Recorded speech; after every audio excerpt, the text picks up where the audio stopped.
नमस्कार दोस्तों state of Hormuz जैसे दुनिया के मोस्ट ऑफ जो ऑयल एक्सपोर्ट इंपोर्ट है वो इससे ही होता है।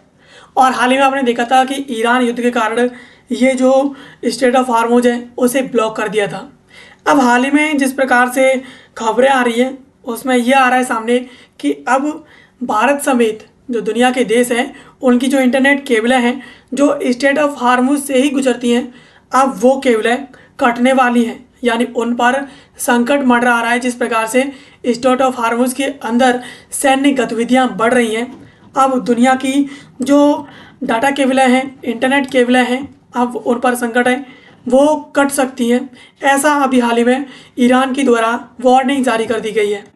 अब खबर की बात करें कि ये खबर चर्चा में क्यों है, तो ईरान युद्ध और हार्मुज जर्मन मध्य में तनाव से भारत की इंटरनेट और एल्यूमिनियम आपूर्ति को प्रभावित करने वाले जो केबल हैं वो खतरे में है। यानी जो इंटरनेट केबलें हैं और जो एल्यूमिनियम जो आपूर्ति है वो इससे प्रभावित रहेगी काफ़ी ज़्यादा। इसके अलावा जो ऑप्टिकल जो फाइबर केबल है जो बिछी हुई है अब वो कट जाएंगी तो भारत पूरी तरीके से एक तरीके से कहें तो क्राइसिस में जा सकता है इंटरनेट के मामले में। बिकॉज डाटा का जो एक्सपोर्ट इंपोर्ट होता है वो भी इन्हीं केबलों के माध्यम से होता है, और जब भी कहीं पर पेमेंट होता है तो उसका भी डाटा एकदम इसी केबल के माध्यम से होकर के कलेक्ट होता है। तो जब ये केबल कट जाएगी ना तो भारत पर एक बहुत बड़ा यहाँ पर संकट आ जाएगा। चलिए इसके बारे में थोड़ा विस्तार से समझते हैं। सबसे पहले खबर के प्रमुख बिंदुओं के बारे में बात करेंगे तो हार्मुज जलवायु उपमध्य ऐतिहासिक रूप से तेल की आपूर्ति के लिए दुनिया का सबसे महत्वपूर्ण मार्ग रहा है। यानी ज़्यादातर जो तेल की आपूर्ति रही है वो इसी स्टेट ऑफ हार्मुज से यहाँ से होकर के आती रही है। इसके अलावा यहाँ पर वर्तमान भू राजनीतिक परिस्थितियों में ये सिर्फ अब तेल के लिए ही नहीं एक डिजिटल चौक पॉइंट के रूप में देखा जा रहा है। वर्तमान में जिस प्रकार की स्थितियाँ बनी हुई है डिजिटली, अब दुनिया को पहले तो ईरान के द्वारा चौक करके रख दिया था कि वो ऑयल नहीं निकलने दे रहा था। अब यहाँ पर एक और समस्या सामने आई है कि यहाँ पर जो फाइबर केबलें हैं वो यहाँ पर अब कटने वाली हैं, तो ये डिजिटली एक चौक पॉइंट होने वाला है। इसके अलावा हाल ही में ईरान ने चेतावनी दिया है कि इस क्षेत्र से गुजरने वाली पनडुब्बियाँ केवल सैन्य गतिविधियों के कारण जो है खतरे में है। यानी यहाँ से जो भी सैन्य गतिविधियाँ होती है, पनडुब्बियाँ गुजरती हैं, अब उनके कारण अब ये जो केबलें बिछी हुई हैं वो केबलें खतरे में आ गई हैं। यानी ये कभी भी कट सकती है। हालांकि केबल ख़राब होने के 70 से 80% जो कारण है वो मानवीय गतिविधियाँ रहती हैं। जैसे कि मानव मछली पकड़ने जाते हैं तो उस दौरान इसमें कांटे इत्यादि लग जाते हैं, तो उनसे 70 से 80% इसके चांसेस रहते हैं ख़राब होने के। लेकिन युद्ध की स्थिति में जहाज़ों के लंगर हैं और जो सैन्य अभियान है उनसे इनके कटने का जो जोखिम है इससे कई गुना ज़्यादा बढ़ जाता है। यानी इन जहाज़ों के नीचे का जो एरिया होता है वहाँ पे लंगर लगे होते हैं। जब जहाज़ गुजर के जाता है तो ये केबल के ऊपर से गया निकल के, तो ये समझो केबल कट गई। तो इन जहाज़ों के गुजरने से केबल के ऊपर जो संकट है वो मछुआरों की वजह जो तुलना में काफ़ी ज़्यादा है। इसके अलावा अब तेल और इंटरनेट केबलों पर मंडराता संकट की बात करें कि अब इंटरनेट केबलों पर संकट किस प्रकार से है, तो ये क्षेत्र दुनिया की दो महत्वपूर्ण लाइफलाइनों, पहला इसमें तेल एक्सपोर्ट इंपोर्ट है, दूसरा डाटा है। यानी ये दो चीज़ों के लिए सबसे ज़्यादा महत्वपूर्ण है, पहला तेल के लिए, दूसरा डाटा के लिए।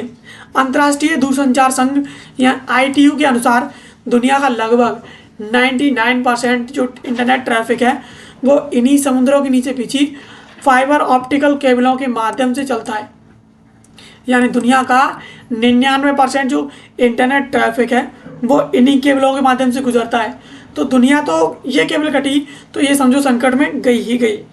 अब भू राजनीतिक विश्लेषण मासा कोटकिन के अनुसार केबलों को नुकसान पहुंचने का सीधा सा मतलब है कि इंटरनेट की गति धीमी होगी, ई-कॉमर्स साइटें हैं वो ठप पड़ जाएंगी, वित्तीय लेन देन में भारी देरी होगी। इसके अलावा अंततः व्यापक आर्थिक नुकसान है वो होने वाला है। यानी अगर इंटरनेट केबलें कटी तो ई-कॉमर्स जो कंपनियां हैं, जो साइटें हैं वो काम करना बंद कर देंगी। दूसरा, इंटरनेट जब आप पेमेंट करोगे तो आपका पेमेंट 1 मिनट की जगह हो सकता है 1 घंटे में भी ना हो। इस प्रकार की परिस्थितियाँ आएंगी और पूरी दुनिया यहाँ पर आर्थिक नुकसान का सामना करेगी। इसके अलावा दुनिया के किन देशों को होती है इंटरनेट की आपूर्ति, यानी इन केबलों के माध्यम से दुनिया के कितने देशों को आपूर्ति होती है, तो हार्मोज जलमंड रूपमती यानी स्टेट ऑफ हार्मोज से गुजरने वाली केबल प्रणालियाँ एशिया और खाड़ी देशों यूरोप के बीच डिजिटल सेतु का काम करती है। यानी यहाँ पर एशियन कंट्रीज़, खाड़ी देश, इसके अलावा यूरोप के जो देश हैं उनके लिए ये एक सेतु का काम करती है। यानी डेटा है वो इन्हीं केबलों के माध्यम से आता है। अब यहाँ पर एशिया, अफ्रीका, यूरोप वन यानी AAE इस प्रकार का ये नेटवर्क है। यह विशाल नेटवर्क दक्षिण पूर्व एशिया को सीधे यूरोप से जोड़ता है। यानी जो AAE है वो दक्षिण पूर्व एशिया जो पार्ट है वो से यूरोप से जोड़ता है। इसके अलावा गल्फ ब्रिज की बात करें तो ये अंतर्राष्ट्रीय प्रणाली मुख्य रूप से ईरान सहित जो खाड़ी देश हैं उनको आपस में कनेक्ट करती है।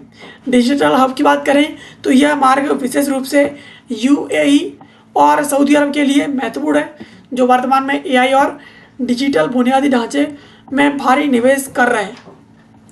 यानी जो डिजिटल हब है वो UAE और इसके अलावा जो सऊदी अरब है उन दोनों के लिए काफ़ी ज़्यादा महत्वपूर्ण है, क्योंकि ये दोनों की दोनों कंट्री है आर्टिफिशियल इंटेलिजेंस के साथ इसके साथ साथ जो डिजिटल बुनियाद है उसमें ये काफ़ी ज़्यादा इन्वेस्ट कर रहे हैं इस दौरान।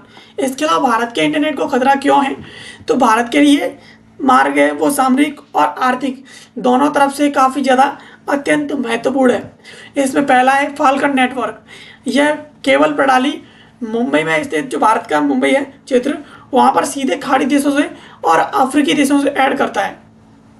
यानी ये खाड़ी देशों से होते हुए और जो अफ्रीकन कंट्रीज़ हैं, अफ्रीकन मार्केट्स हैं, वहाँ से होते हुए ये सीधा भारत के मुंबई जो क्षेत्र है वहाँ पर इसे कनेक्ट करती है फाल्कन के जरिए।